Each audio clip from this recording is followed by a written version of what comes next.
Hebreus capítulo 11, verso 21, que diz assim: Pela fé, Jacó, quando estava para morrer, abençoou cada um dos filhos de José, e apoiado sobre a extremidade do seu bordão, adorou a Deus. Vamos orar. Ó Deus, a Tua palavra, ela não só abre os nossos olhos para que conheçamos ao Senhor, mas ela tem sido eficaz, ó Pai, para continuar a obra do Senhor nas nossas vidas. A cada dia, nos desafiando, nos orientando, nos admoestando, mas acima de tudo, nos ensinando a viver para a Tua glória. E nós Te agradecemos por essa bondade e fidelidade do Senhor. E pedimos que agora, como igreja, vamos estudar esse verso da Tua palavra, que o Senhor fale ao nosso coração. Ó Deus, cada um de nós está aqui vivendo uma realidade pessoal, desafios, mas ó Deus, pedimos que agora o Senhor venha trazer orientação, venha trazer, ó Pai, tudo aquilo que é necessário para que possamos viver o nosso dia na Tua presença como verdadeiros adoradores. Em nome de Jesus. Amém. As últimas palavras do verso 21 de Hebreus, capítulo 11, diz: adorou a Deus. No verso 21, nós temos um dos relatos que é feito no livro de Hebreus, no capítulo 11, a respeito da fé. Texto conhecido como Galeria da Fé. Ele traz vários personagens bíblicos e como Deus, por causa da fé, esteve conduzindo as suas vidas, usando-os, fazendo deles verdadeiros adoradores segundo o propósito de Deus. E aqui nesse texto nós encontramos a fé de Jacó. Pela fé, Jacó. E o texto fala que tudo que ele vai abordar agora tem a ver com um momento, um período específico da vida de Jacó. Apesar da vida de Jacó ser descrita no livro de Gênesis de forma bem detalhada, temos muitas coisas interessantes ali para ver, principalmente como Deus agiu no coração daquele homem, usando-o como seu instrumento. Mas aqui o texto fala de um período específico, fala quando estava para morrer. Quando ele estava para morrer, ele abençoou a sua família. Quando estava para ir para a presença do Pai, ele continuou sendo instrumento nas mãos do Senhor. Falar da fé é falar daquilo que nós não conseguimos ter sozinhos. Não somos nós que vamos buscar a Deus. A palavra de Deus diz em Romanos capítulo 3 que não existe uma única pessoa que tenha a capacidade de buscar corretamente Deus, de encontrar a Deus e de viver a verdadeira espiritualidade. Mas a Escritura, ao mesmo tempo, ela nos mostra que a graça do Senhor, ela é aquela que gera fé no nosso coração. É aquela que abre os olhos para que possamos entender a Escritura como ela é. E quando olhamos para a Escritura, vemos a Jesus, o Filho de Deus, vindo, sofrendo, fazendo tantas coisas para que Ele pudesse, na cruz, morrer, nos libertando da nossa condenação de morte por causa do pecado. A própria Escritura diz que é pela fé que Deus nos traz, é que Deus nos recebe na sua presença. O apóstolo Paulo diz que é pela fé que nós somos salvos. E isso não vem de nós. É presente, é dom, é graça de Deus. A Bíblia, ela relata muitos atos de fé. E muito interessante que ela mostra muito desses momentos da fé de homens grandes, homens e personagens que Deus investiu muito nas suas vidas para que pudessem ser instrumentos de proclamação, instrumentos de exemplo, mas no final na vida desses grandes homens. E aqui é Jacó, prestes a morrer, Diz o texto que ele apoia num bordão, um cajado, e adora a Deus. Existe uma variante no texto no original que diz que o bordão aqui pode ser o pedaço de madeira que normalmente apoiava a cama. E pode ser esse lugar também que era usado para a pessoa se apoiar e ficar de pé. Mas dá a ideia de que ele já estava realmente num momento bem avançado da sua vida. E é exatamente nesse período da vida que Deus usou a vida e a fé desse homem para que ele pudesse abençoar seu filho e pudesse abençoar os seus netos. E toda a descendência que viria pela frente. Nesse verso, o texto diz que ele abençoou cada um dos filhos de José.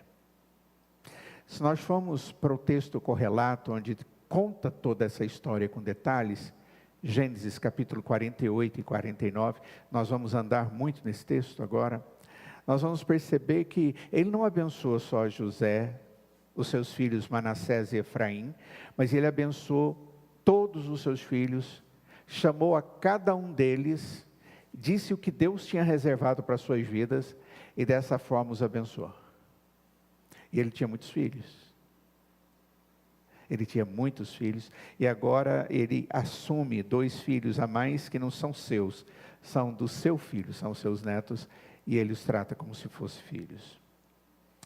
E diante disso, eu queria que você e eu pudéssemos entender o que significa esse tipo de fé que Deus traz aqui como exemplo. Não é à toa que isso está aqui. Deus tem um propósito. A palavra de Deus diz que o pai de Jacó, chamado Isaac, que também é filho de Abraão, Isaac e Jacó, e aqui nós vemos Jacó, agora abençoando seu filho José, Manassés e Efraim. Quando Isaac abençoou a Jacó, abençoou também a Esaú, só que ele foi passado para trás, e o seu irmão também o foi.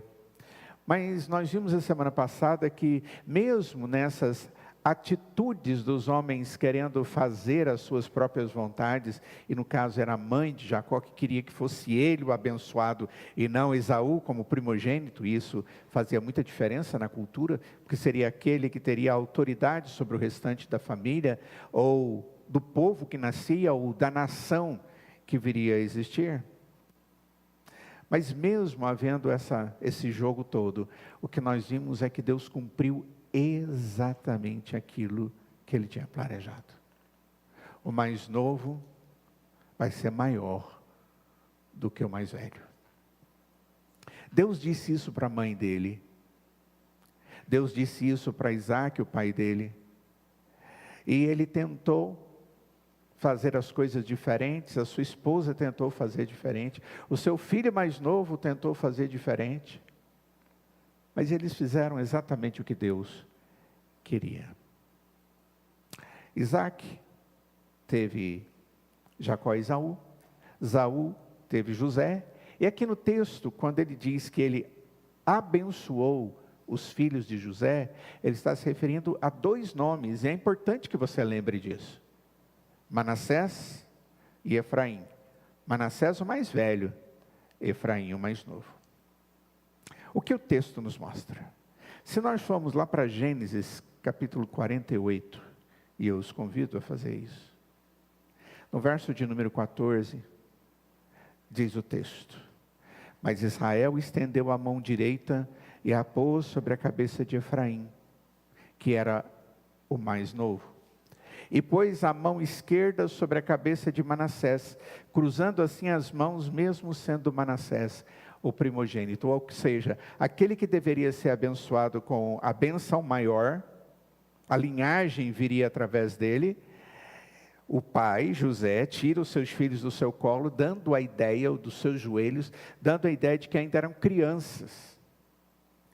Mas o vovô está morrendo, e o vovô diz: traz os filhos para eu abençoar. Aí ele tira os seus filhos do colo, e coloca o mais velho do lado da mão direita do seu pai.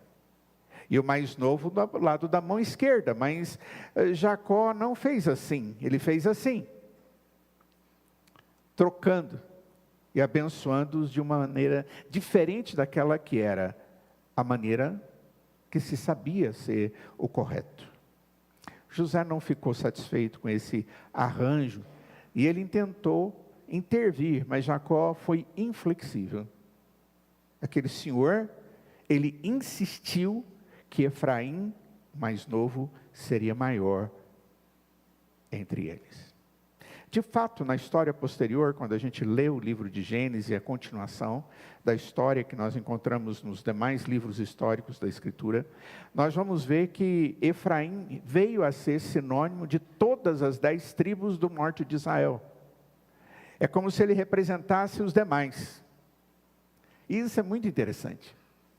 Deus tinha um propósito, e Deus havia colocado o entendimento no sentimento e na atitude de Jacó para que ele fizesse diferente daquilo que era o habitual. E que Deus havia dito que deveria ser assim: o mais velho deve ser o primogênito, aquele que vai conduzir a história. É dali que vem a linhagem. Mas Deus, por alguma razão, estava fazendo diferente. Os exemplos dessas bênçãos dadas pelas mãos de Isaac e Jacó têm uma coisa em comum. Em ambos os casos, aquele que deu a bênção, agiu de forma contrária ao costume estabelecido de se fazer naquela época. Em ambos os casos, o filho mais novo recebeu a bênção. Em ambos os casos, isso foi causado por causa da fé. E é isso que o texto está dizendo. Semana passada, olhando o verso de número 20, diz o texto: pela fé igualmente Isaac abençoou Jacó e Esaú, a respeito de coisas que ainda estavam para vir. E observa que ele menciona primeiro Jacó e depois Esaú, invertendo as coisas. E agora, de novo, as coisas serão diferentes daquilo que se espera. O que nós aprendemos? O que Deus quer ensinar?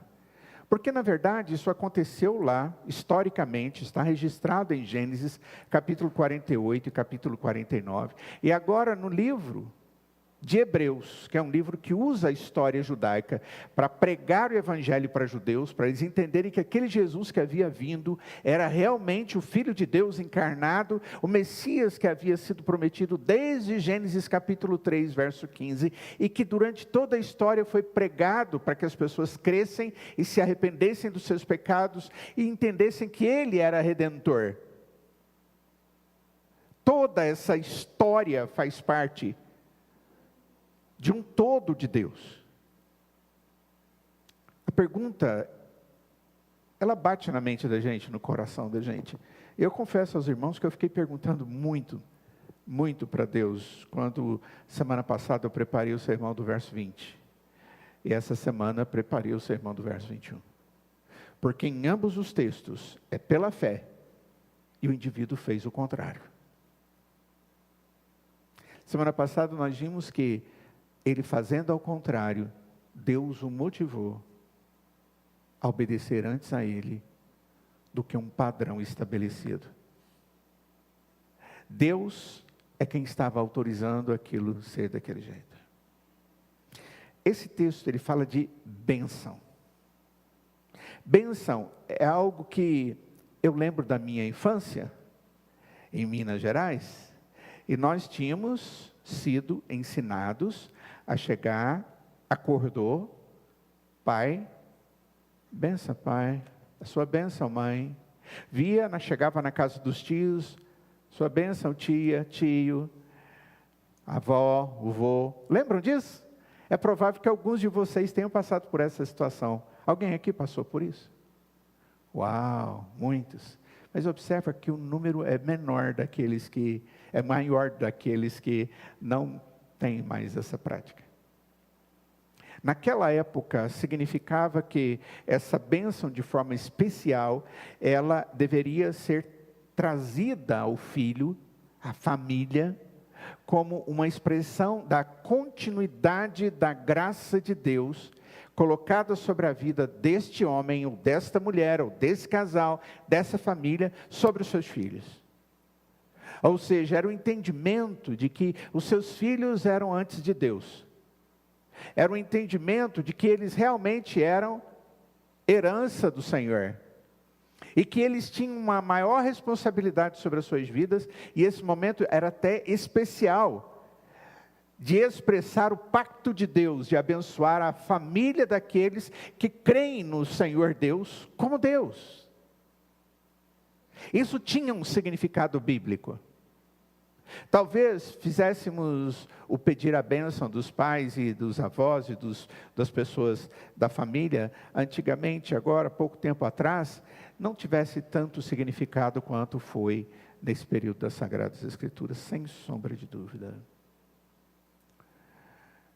O que nós encontramos aqui é o que significa ser um instrumento de bênção na vida de uma outra pessoa. E de repente, hoje você veio na igreja, vejo alguns casais, vejo alguns casados, vejo alguns que não estão casados, e eu espero que casem e sejam felizes. Eu espero que vocês possam olhar para isso como um propósito de Deus. Foi a Escritura quem nos mostrou que Deus é quem criou a família. Mas Ele criou a família para que ela pudesse ser uma bênção, para que ela pudesse ser um local de edificação, de alegria, mas de glória a Deus. Mas desde o capítulo 2 de Gênesis, hora que homem e mulher estão tranquilos, vivendo como marido e mulher, e a Escritura diz, estavam nus e não se envergonhavam disso, mostrando uma completa simplicidade, confiança, alegria, liberdade. Logo no capítulo 3, versículo seguinte, o pecado vem e destrói a comunhão, a alegria, a confiança, a convicção que o homem e a mulher tinham um no outro. O pecado destrói aquilo que Deus havia nos dado antes dele existir. E agora, mesmo que vivamos com alguém que nós amamos, respeitamos, queremos bem, investimos, nos desgastamos, fazemos tudo o que é necessário, nós ainda olhamos para outra pessoa e, apesar de tudo isso, o meu coração ainda tem insegurança. Então, como ter segurança? Como trazer essa segurança para dentro do nosso lar? E Deus nos ensina isso na Escritura. Para que nós possamos compreender bem esse fato histórico, a gente vai lá para o texto de Gênesis capítulo 48, e eu convido você a abrir a Bíblia a partir do verso 8. E diz assim: quando Israel viu os filhos de José, perguntou: quem são estes? É estranho isso, porque ele sabe que José é o seu filho, mas uma coisa já estava acontecendo, os seus olhos já não eram como eram anteriormente. Ele já estava com problema de vistas. E aí ele pergunta para o seu filho: quem são esses rapazinhos? José respondeu ao seu pai: são meus filhos que Deus me deu aqui. Israel disse: traga-os para perto de mim, para que eu os abençoe. Olha que coisa maravilhosa. Verso 10, os olhos de Israel já estavam fracos por causa da velhice, de modo que não podia ver bem. Por isso, José levou os filhos para perto dele, e ele os beijou e os abraçou. Ele conheceu os netos que já eram grandinhos. Quem tem neto sabe o que é isso. Já tinha uma certa caminhadinha, e você supunha a possibilidade de ter o neto, ou sabia da existência dele, mas você não tinha conhecido. E de repente, naquele momento especial, você dá de frente com os seus netos.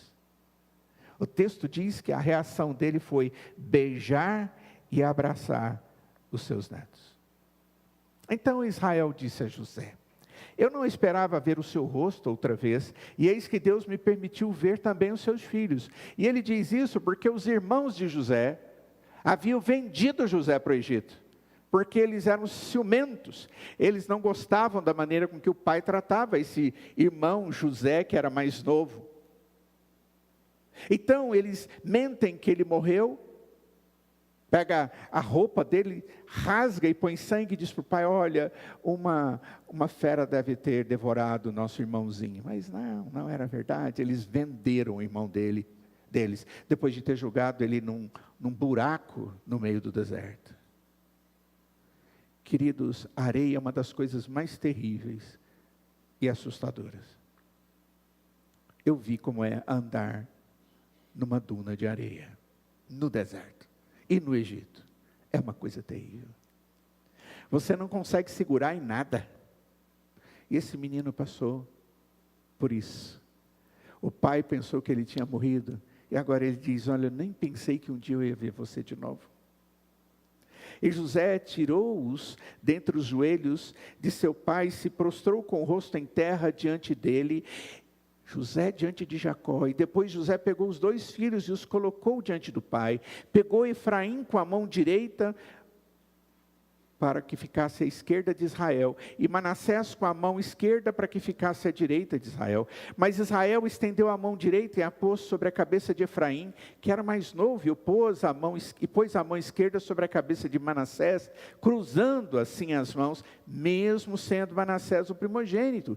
E Israel abençoou José, dizendo, observe, o verso 15 diz que ele abençoou José.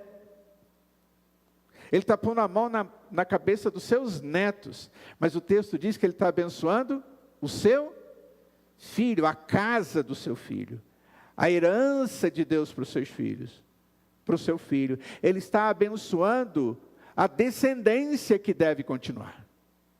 Ele está olhando para alguma coisa que começa nessa relação entre ele, pai, e José, filho, e aí isso tudo atinge os seus netos. E ele diz, verso 15, o Deus em cuja presença andaram meus pais Abraão e Isaque, o Deus que tem sido meu pastor durante a minha vida até esse dia, o anjo que me tem livrado de todo mal, abençoe esses meninos, que por meio deles seja lembrado o meu nome e o nome de meus pais Abraão e Isaque, que cresçam e se tornem uma multidão sobre a terra. José viu que seu pai havia posto a mão direita sobre a cabeça de Efraim, e isso não lhe agradou. Pegou a mão de seu pai para mudá-la da cabeça de Efraim para a cabeça de Manassés. E seu pai disse, e José disse ao pai, não assim, meu pai, pois o primogênito é esse. Tipo assim, pai, o senhor não está enxergando. O senhor está trocando as bolas, o senhor está colocando a mão no lugar errado. Põe a mão direita sobre a cabeça desse aqui, ó. Seu pai diz, não. Eu sei, meu filho, eu sei. Ele também será um povo, também ele será grande, mas o seu irmão menor será maior do que ele, e a sua descendência será uma multidão de nações. Assim os abençoou naquele dia, declarando, por você Israel abençoará, dizendo, Deus faça com você como fez com Efraim e como Manassés. E assim Israel pôs Efraim antes de Manassés. Que tipo de coisa que a gente pode entender como uma atitude que traz graça, ou transmite bênção para o outro? É sobre isso que nós estamos olhando aqui nesse texto. Porque o texto de Hebreus diz que Jacó, ele abençoou. Ele fez algo, ele abençoou antes de morrer a José. E aqui nós estamos vendo que isso aconteceu através dos filhos de José. E eu fico pensando, o que abençoou? Como é que foi isso? Foi só um ato simbólico? Eu te abençoo. No dia do batismo de alguém aqui na igreja, a gente diz, tá, e aí? É só para a gente saber que a gente creu no Senhor Jesus? Não, existe bênção naquilo. É Deus, por isso nós fazemos isso em nome do Pai, do Filho e do Espírito Santo. No dia que nós usamos os sacramentos, e um deles é a Santa Ceia, e o outro é o batismo, e nós comemos do alimento, é só uma lembrança? É só um ritual? Não! Aquele momento é momento da presença de Deus conosco. dele estar nos abençoando, é uma ação de ministração de Deus para conosco. Não é dos que conduzem aquilo que está sendo feito. Não é o pastor que está fazendo isso com os discípulos, chamados presbíteros, que também são pastores, como ele, que estão levando graça, que são a bênção para as pessoas. Mas eles estão levando aquilo que é de Deus. Eles estão transferindo aquilo que Deus disse que deveríamos fazer para que Ele abençoasse. É um ato, uma sequência de coisas que se faz para que aquilo seja adequado. E eu creio que a primeira coisa que nós devemos observar aqui, e que é muito importante, é essa atitude do verso de número 10, de Gênesis capítulo 48, que diz que ele beijou os seus netos e os abraçou. José levou os filhos para perto dele, do seu pai, e ele os beijou e os abraçou. Eu fico imaginando como isso faz diferença. Ele fez algo, ou ele demonstrou com o seu corpo, com seus braços, com seus lábios, com a sua atitude, colocando bem perto de si, algo que para ele era precioso, porque assim também ele estava derramando, ou transferindo algo que Deus havia dado a ele. Eles eram expressão de herança de Deus para a vida do seu filho e, consequentemente, para a vida dele como avô. No verso 14 diz que Jacó, ou Israel, é a mesma coisa, é o nome dele, ele estendeu a mão e pôs sobre a cabeça dos seus netos e falou palavras de bênção. Ele colocou a mão. Aí você diz, mas é só um demonstrativo. Eu creio que é muito mais do que isso. Não existe poder em levantar a mão. Não existe poder em pôr a mão. Não existe poder em abraçar. Não existe poder nessas coisas, mas o que elas significam para nós. Isso é que é importante. Nós abençoamos pessoas com atos, com atitudes associados àquilo que entendemos a respeito daquele ato.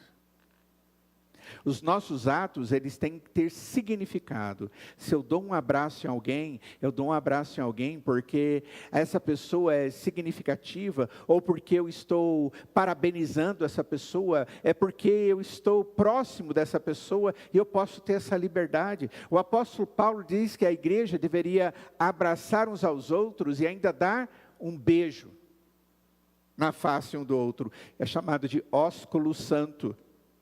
É um beijo, uma igreja. Jacó estava cego pela idade, uma das enfermidades comuns daquela época. Mas o filho diz, aqui, esses são os seus netos. Eu não posso ver, mas eu posso tocar. Eu posso tocar. Quando ele faz isso, queridos, ele estava tendo uma atitude carinhosa, mas que tinha um significado. Nós vamos entender isso talvez com um exemplo que não tem nada a ver com isso. Quando um adolescente com 14 anos, 15 anos, chega para o pai e diz assim, pai, eu quero namorar. Nós que temos filhos e estão nessa idade, ou já passou, sabemos como é que é esse negócio. Peraí, como é que é isso?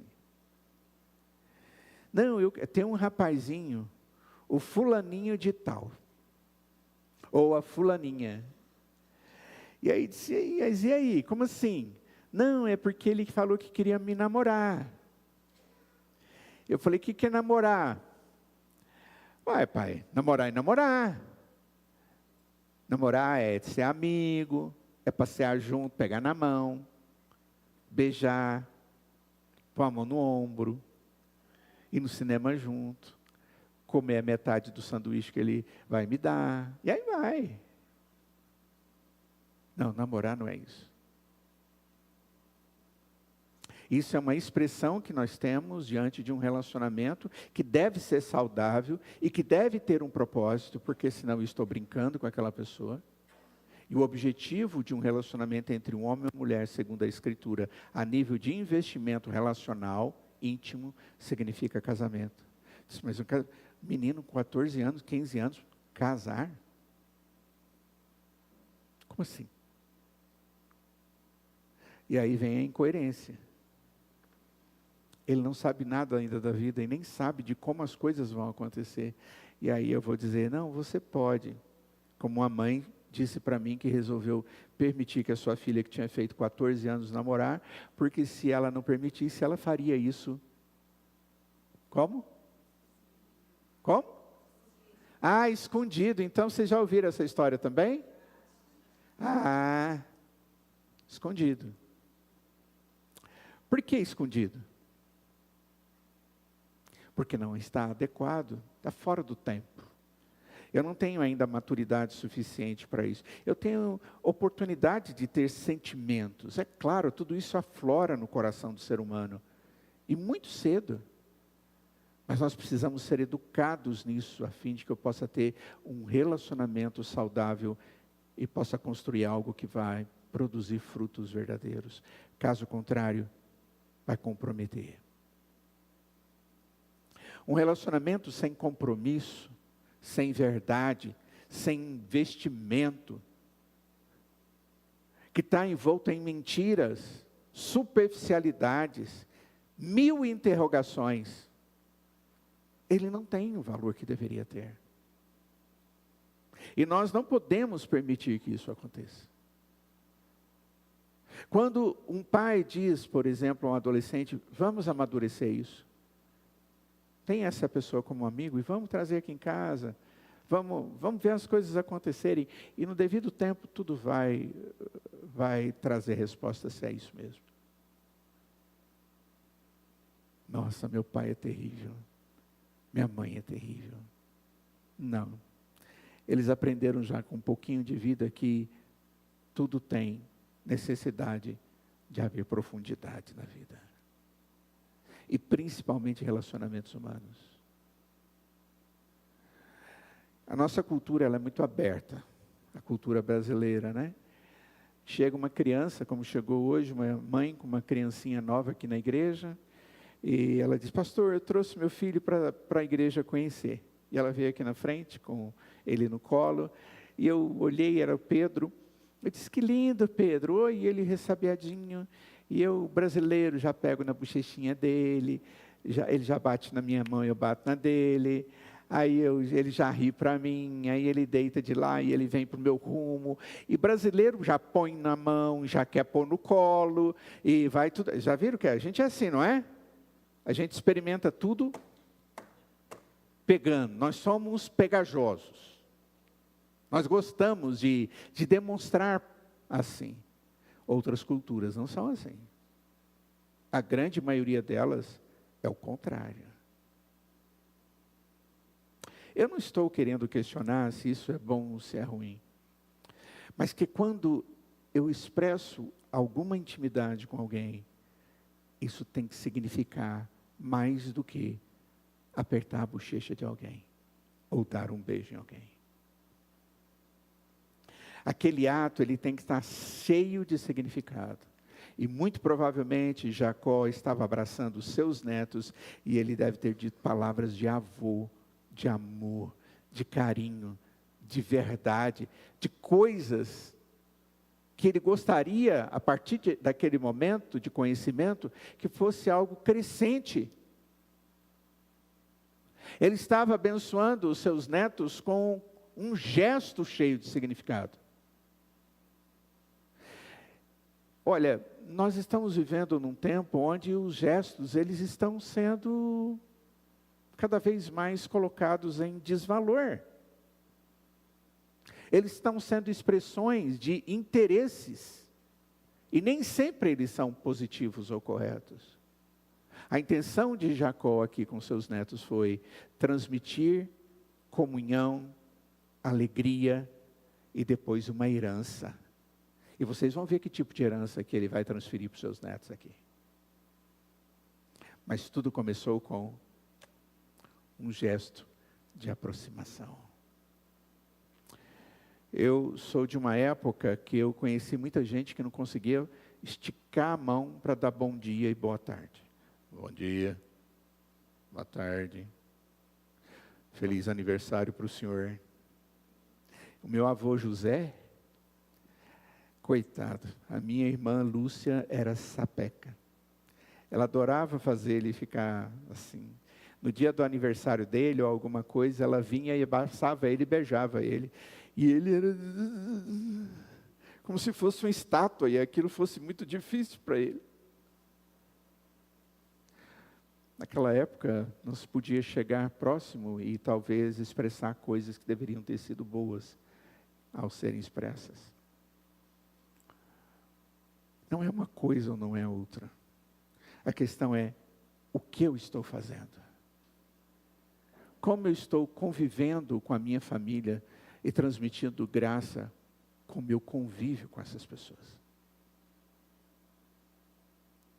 Quando Jacó está abençoando José através dos seus filhos, ele recebe os seus filhos de forma calorosa, respeitosa, amorosa, feliz, dedicada e cheia de expressão.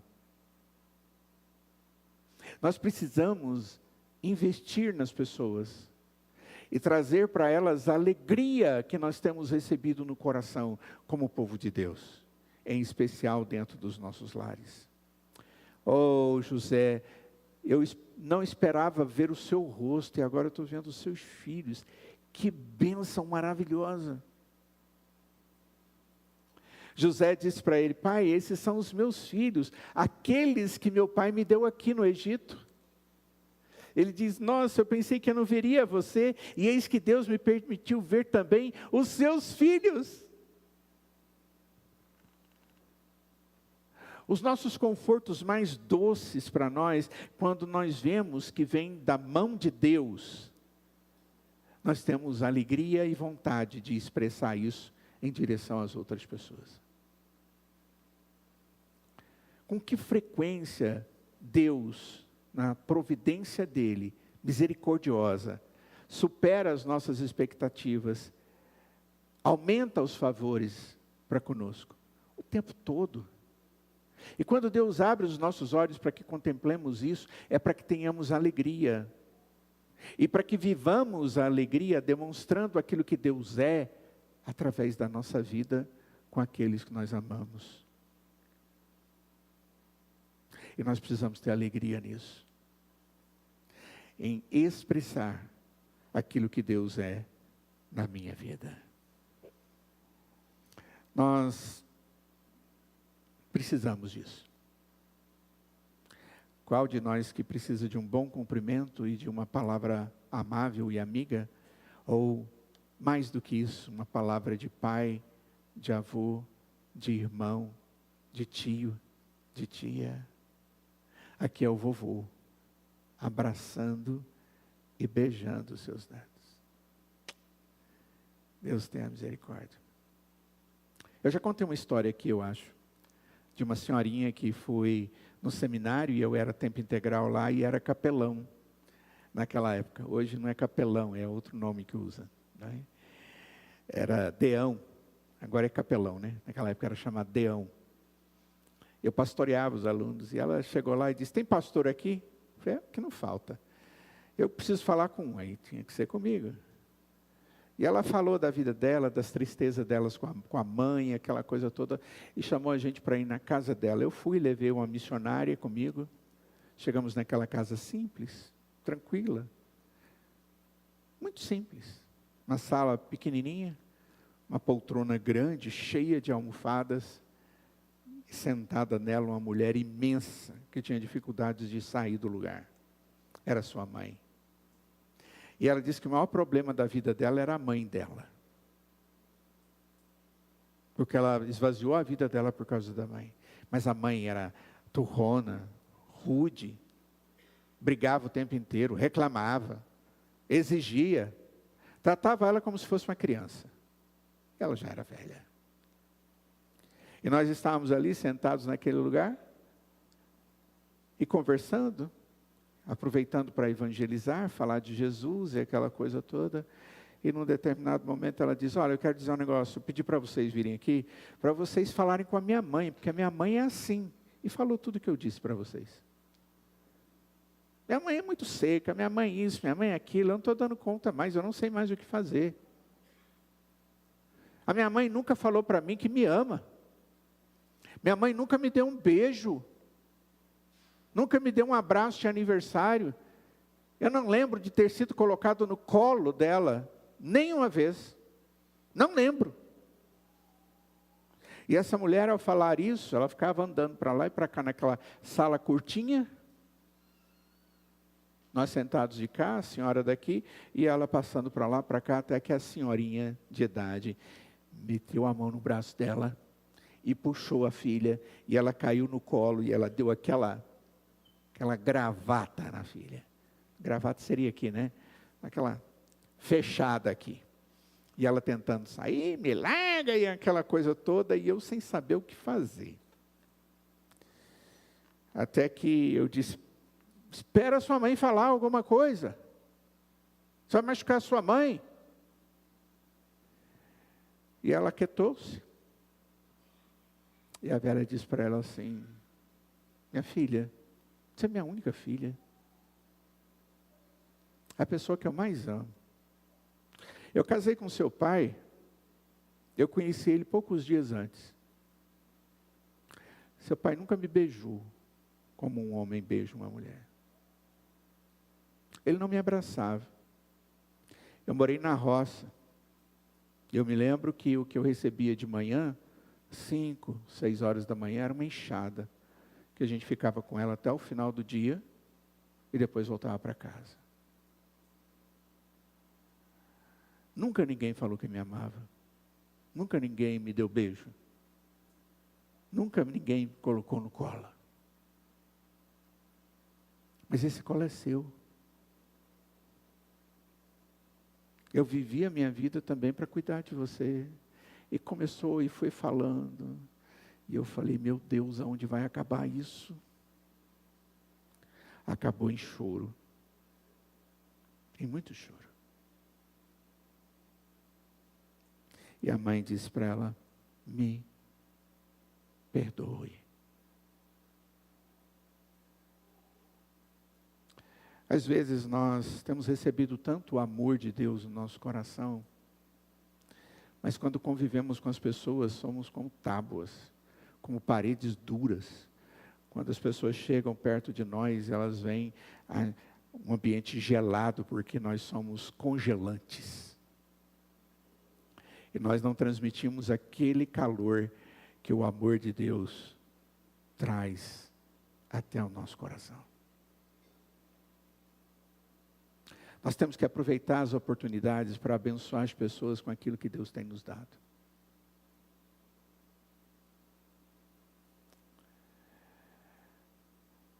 A graça e a comunhão especial que Deus nos dá com Ele reflete, ou deve refletir, a nossa interação com outras pessoas.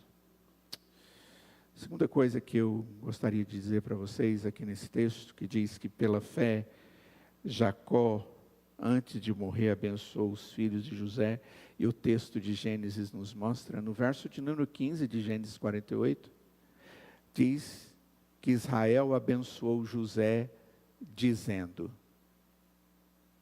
falando alguma coisa, expressando alguma coisa. No verso 16 diz, o anjo que me tem livrado de todo mal, abençoe esses meninos. E aí vai falar tudo aquilo que são as palavras de bênçãos. E no verso 20 diz, assim os abençoou naquele dia, falando, declarando, expressando, fazendo o outro ouvir com palavras que podem ser ouvidas, recebidas, e podem mudar a minha história. Nós existimos, e nós temos que entender isso, para transmitir, para ministrar graça e vida, através das comunicações, através das minhas palavras. O apóstolo Paulo, quando quer resolver um problema na igreja de Éfeso, no capítulo 4 da sua carta, no verso de número 29, ele diz: não saia da vossa boca, ou da boca de vocês, nenhuma palavra suja, mas unicamente a palavra que for boa para edificação, unicamente a que for boa para edificação. Não tem possibilidade de ser outra a não ser unicamente boa, e tem que edificar. Na hora ou conforme a necessidade. Não pode ser um falador que fala e faz todo mundo ficar cansado com as suas falas, que não leva a nada. E aí o texto diz: e assim transmita graça aos que ouvem. É isso que Deus nos diz. Quando Jacó conhece os seus netos, ele está morrendo, ele sabe que ele está morrendo. Ele sabe qual é a sua realidade. E ele tem que logo cuidar da sua família. No capítulo seguinte, ele vai falar com todos os seus filhos. Agora ele está falando com José e os seus netos, que ele está adotando como filhos. Ele vai colocar herança na mão deles também. Mas a maior herança foi a transmissão de uma verdade que deveria entrar no coração deles e deveria fazer diferença na vida deles para o resto da sua existência. Qual foi a declaração? Qual foi a palavra? Ele diz: o Deus em cuja, verso 15, de Gênesis 48, o Deus em cuja presença andaram meus pais Abraão e Isaque, o Deus que tem sido meu pastor durante a minha vida até esse dia, o anjo que me tem livrado de todo mal, observe que é o anjo com letra maiúscula, abençoe estes meninos, que por meio deles seja lembrado o meu nome, o nome dos meus pais, Abraão e Isaque, que cresçam e se tornem uma multidão sobre a terra. E assim ele os abençoa através da declaração, diz o verso 20. A bênção que Jacó tinha para transferir para o seu filho, para todos os seus filhos, e os seus netos e toda a sua descendência, é a palavra de bênção de Deus. Não a palavra dele, mas a palavra que fazia diferença na vida dele. Deus fez um pacto com Abraão. Esse pacto se cumpriu na sua vida. Deus fez um pacto com Isaque. Se cumpriu na sua vida. Deus fez um pacto comigo, que sou o neto de Abraão e filho de Isaque, de Jacó. E agora eu quero que Deus, o mesmo Deus que fez um compromisso com eles, e um compromisso comigo de vida, nos escolhendo para ser seu povo, Ele continue agora abençoando vocês. E que durante a vida de vocês, vocês se lembrem, jamais se esqueçam. E que por onde vocês estão indo, por meio de vocês, seja lembrado o nome dos meus pais, Abraão e Isaque. E aquilo que Deus fez na minha vida.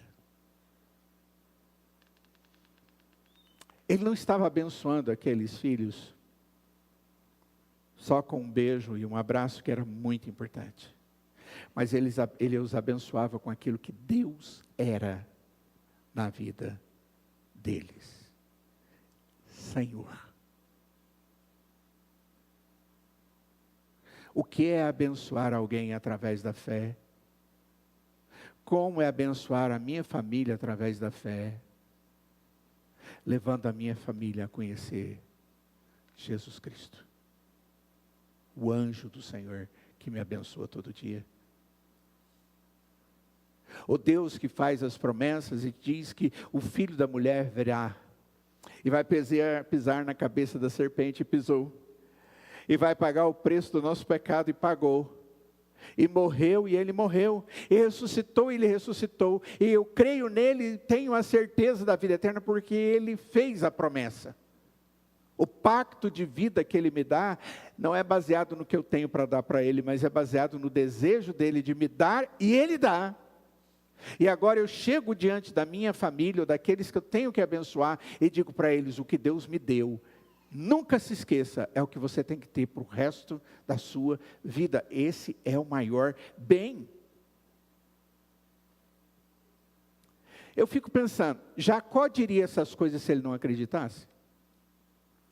Você falaria para os seus filhos, para os seus netos: filho, crê no Senhor Jesus, entrega a sua vida para Ele, se arrependa dos seus pecados, e você não crê nisso? Só porque você é religioso? Isso não vai dar em nada. Nós transmitimos a mensagem da graça de Deus às pessoas, porque o Deus da graça nos convence de que Ele é o Deus que vale, Ele é o Senhor, e eu sou escolhido para ser filho dEle, e Ele me deu fé, e agora eu posso adorá-lo em espírito e em verdade. Eu creio nisso, por isso eu quero que a minha descendência creia nele também. Como é triste, como é doloroso quando alguém nos procura um aconselhamento para dizer: eu não sei mais o que fazer com meu filho, com a minha filha.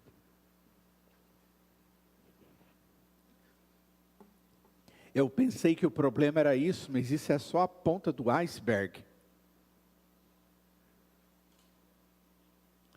E o mais triste é quando alguns desses pais não viveram a vida cristã adequada, não deram testemunho da vida que vale a pena com Deus, não falaram a respeito da esperança eterna, não deram nada disso, e chega lá na frente, e seus filhos dão uma banana para Deus.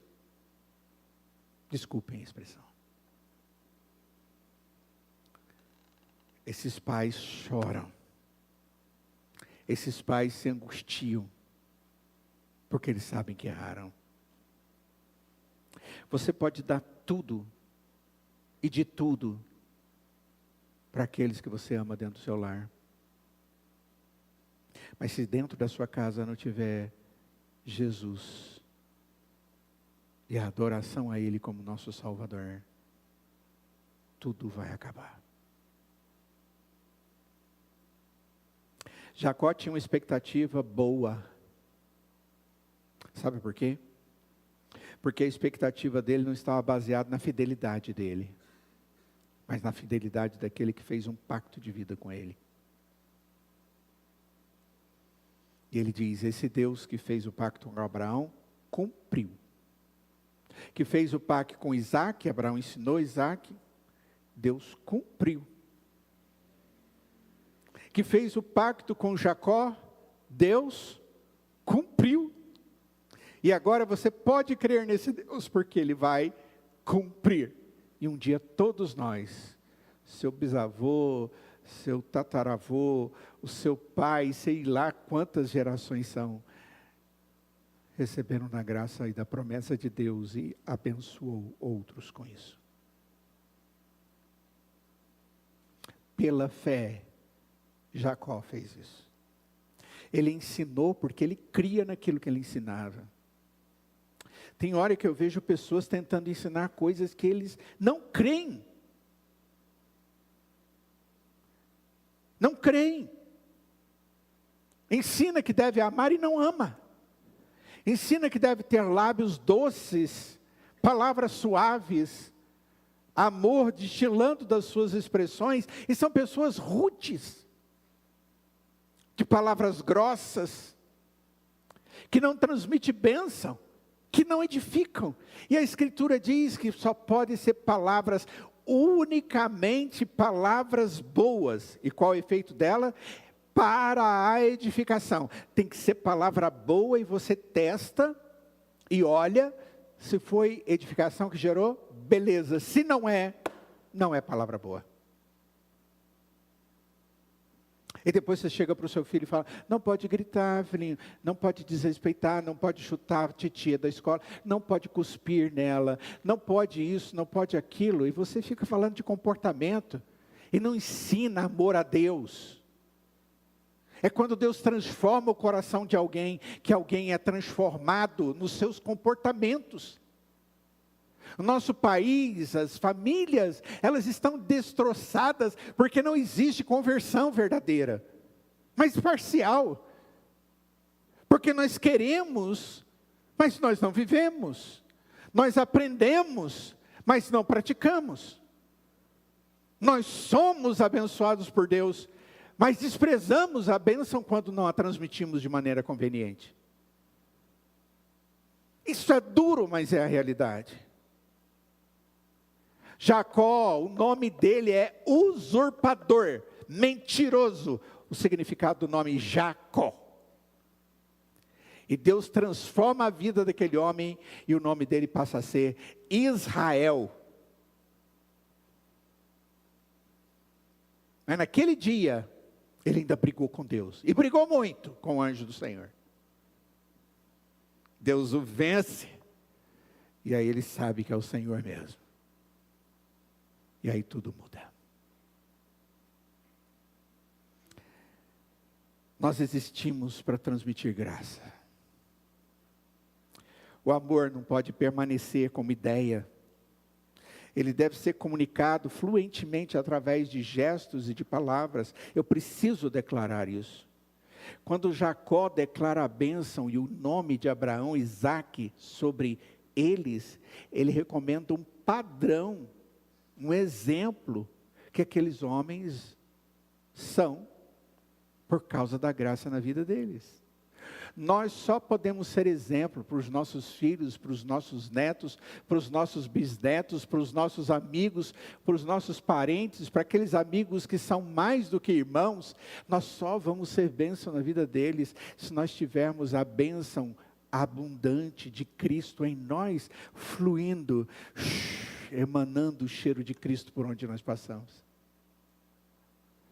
Caso contrário, nós não vamos marcar as vidas das pessoas.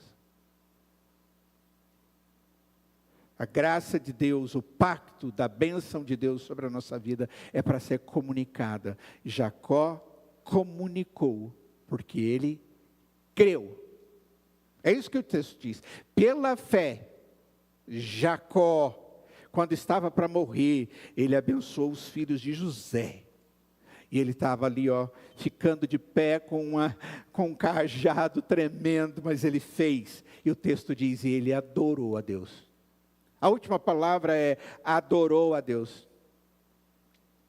E eu fico pensando, por que ele adorou a Deus? Ele adorou a Deus, queridos, porque ele tinha motivo para adorar a Deus. Deus transformou a história da sua vida, transformou a história de todos aqueles que ele amava, e ele sabia que esse Deus continuaria transformando vidas. E ele estava fazendo aquilo que era necessário, para que a graça de Deus fosse derramada sobre a vida daquelas pessoas que ele amava. Então a única coisa que ele pode falar, mesmo a vida ainda embora, é louvado seja o Senhor. Ele adorou a Deus. Eu não sei quais foram as palavras, ou se ele disse uma frase, ou se ele começou a cantar um salmo, ou se ele começou a dançar e tocar instrumentos, e dar uma linguagem espiritual e de adoração. Não sei, eu sei que o texto diz que ele adorou. Isso aqui é significativo, irmãos. Ele adorou por causa de Deus. Ele adorou a Deus. Ele adorou a Deus porque esse Deus faz. Ele adorou porque esse Deus é fiel. Ele adorou porque esse Deus abençoou a sua vida, a sua família. E agora ele está diante da bênção de poder levar a sua família ainda mais na presença do Senhor.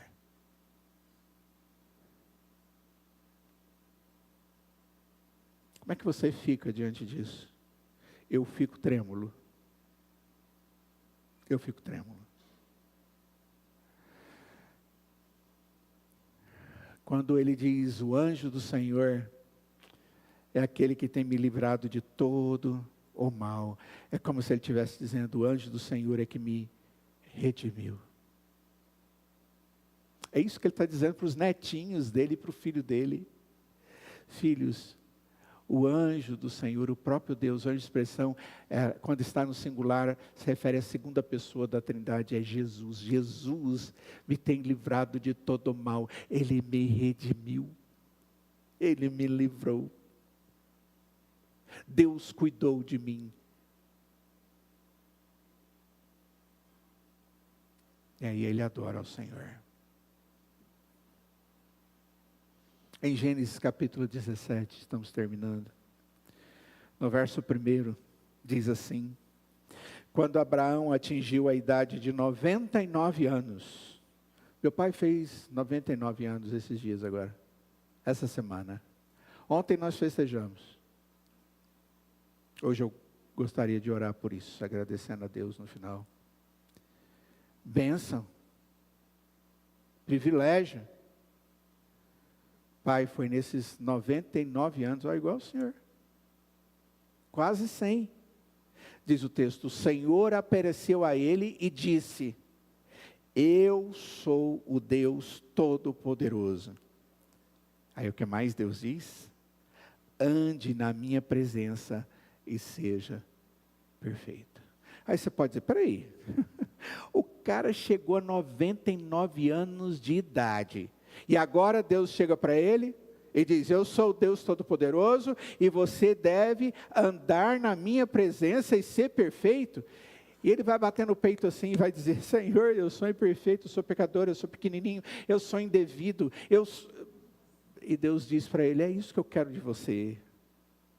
Lembre-se de uma coisa: aqueles que desejam herdar a bênção de seus ancestrais piedosos e ter o benefício da aliança de Deus com eles, devem seguir os passos de piedade que aprenderam com Deus e com aquilo que você recebeu da graça de Deus. E é muito importante, é necessário lembrar que Deus era o Deus de nossos pais e que eles tiveram satisfação em andar na presença de Deus. Jacó abençoou os seus filhos e os seus netos com aquilo que Deus deu a ele. Queridos, se você for no capítulo 49,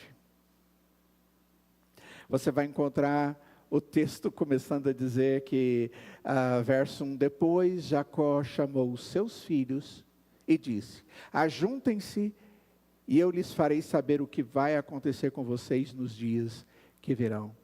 E ele passou a abençoar um por um. Rúben, Levi, até chegar em Benjamim. E ele abençoou a cada um deles.